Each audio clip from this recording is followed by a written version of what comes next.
The book of the prophet Jeremiah. Jeremiah was an Israelite priest who lived and worked in Jerusalem during the final decades of the kingdom of southern Judah. He was called as a prophet to warn Israel about the severe consequences of breaking their covenant with God through their idolatry and injustice, and he even predicted that the empire of Babylon would come as God's servant to bring this judgment on Israel by destroying Jerusalem, taking the people into exile.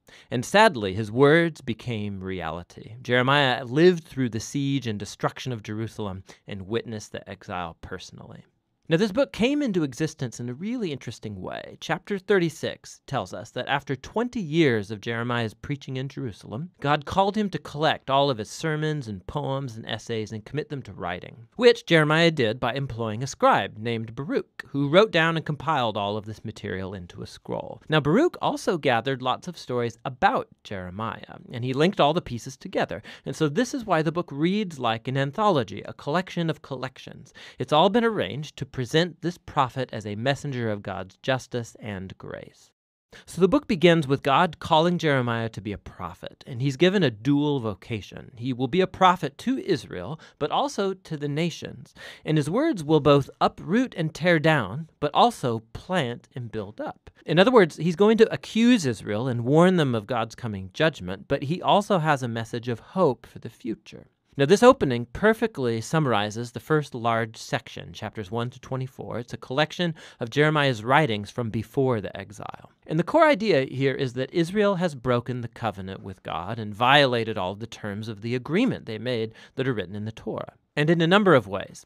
They've adopted the worship of all kinds of Canaanite gods, building idol shrines all over the land, and Jeremiah develops the metaphor of idolatry as adultery, and uses the language of prostitution, promiscuity, unfaithfulness to describe how Israel has given their allegiance to other gods. Jeremiah also repeatedly accuses Israel's leaders. The priests, the kings, the other prophets have all become corrupt. They've abandoned the Torah and the covenant, which has led to a tragic result: rampant social injustice. The most vulnerable people in Israelite communities, the widows, the orphans, the immigrants, were all being taken advantage of in clear violation of the laws of the Torah, and Israel's leaders didn't even seem to care.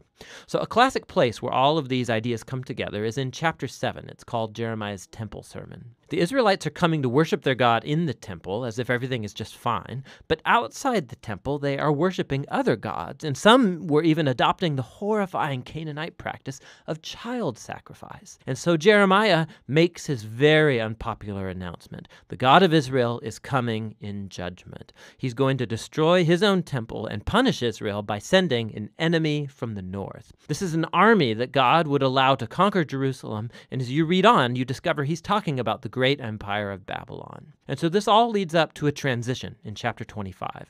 Israel hasn't turned back to their God, and so in the first year of Babylon's new king, Nebuchadnezzar, God tells Jeremiah to announce that the Babylonian armies are headed for Israel and all of its neighbors to conquer them and take them into exile for 70 years. He compares Babylon to a cup of wine filled to the brim with God's just anger at all of Israel's injustice and idolatry, and God will make Israel and the nations drink from this cup.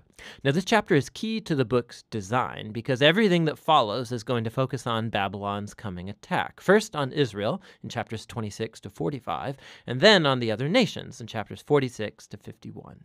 The section about Israel first contains stories about how Jeremiah begged Israel to turn back, how he warned them right up to the last minute, but the leaders of Israel kept rejecting him. This section concludes with a large collection of stories about how Jerusalem was under siege and eventually destroyed by Babylon, and about how Jeremiah was persecuted all through that time and eventually kidnapped and taken against his will to Egypt by a group of Israelite rebels. Now, right here in the middle, in between all of these dark stories of disaster and judgment, is a collection of Jeremiah's messages of hope for Israel's future. So he picks up on Moses' prediction that after Israel had broken the covenant and gone into exile, see Deuteronomy 30, God would not abandon his people. Rather, he would renew his covenant with them and transform their hearts. Jeremiah develops this promise, and he says that God is going to one day inscribe the laws of the Torah, not on tablets, but rather on the hearts of his own people.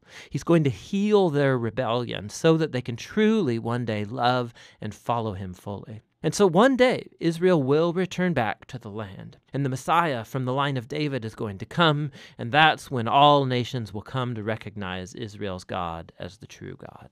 So these chapters are showing that despite Israel's apostasy, God is not going to let Israel's sin get the final word. Rather, his own faithfulness will bring about the fulfillment of his promises, no matter what.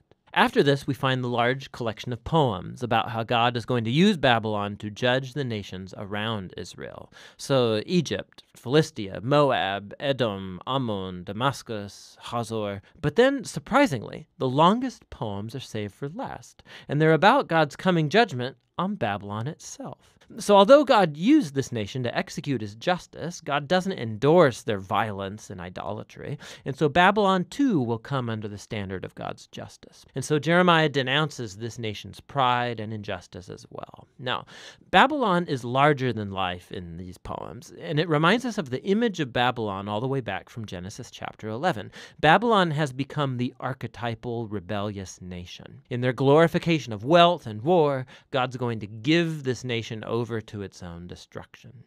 The book concludes with a story taken from the end of the book of 2 Kings. It tells about Babylon's final attack on Jerusalem, how they destroyed the city walls and burned the temple and took the people into exile. The story shows how Jeremiah's warnings of judgment from chapters 1 through 24 were fulfilled. But then the chapter ends with a short story about the captive Israelite king Jehoiakim. He's heir to the line of David. And the king of Babylon releases him from prison and shows him favor and invites him to eat at the royal table for the rest of his life, and that's how the book ends.